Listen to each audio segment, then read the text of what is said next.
very controversial, very debatable topic. Even I have my own reserved comments in that. Right. Let's discuss about that. What's Mhm. your viewpoint?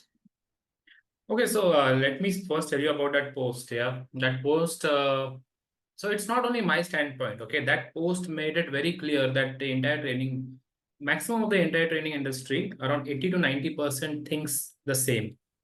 So Mhm. it's not only the standpoint of Elvis any longer. Okay. Because earlier when I had this standpoint and I put it in the group, there were some reactions that, hey Elvis, how can you? I actually called them as corporate clowns. And then I gave them, like, they were very upset with this name. So I said, okay, let me give you a better name.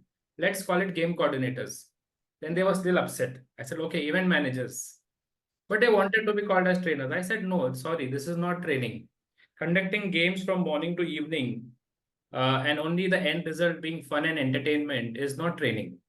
It But is. don't you think, sorry to interrupt, Uh-huh. but do you think you are being too harsh calling them such names, labeling them like corporate clowns and all? See, I choose to be harsh. Yeah. Sometimes I feel offending a person can actually awaken them. Those who are, maybe sleeping, or those who are being misguided by Mm-hmm. some of the trainers who are evangelists only for games. Now, having said that, is Elvis totally against games? No. Elvis supports games. Elvis thinks that yes, games are a very powerful tool. I 110% believe that. Mm-hmm. Games are a very powerful tool to drive a message with fun. It's like, giving medicine with sugar. But, but it's only part of the entire training. The problem that I'm speaking about is when the part becomes the whole. When I think training is only about games.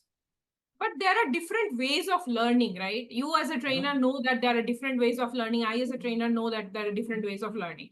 Why Mhm. do you need to call it as a scam? See, the reason why I say it is a scam is, see, Sneha, the training industry has changed. Yeah, every trainer needs to understand that. There Hmm. was a time before AI came in, before generative AI came in, Hmm. when a trainer was called for knowledge.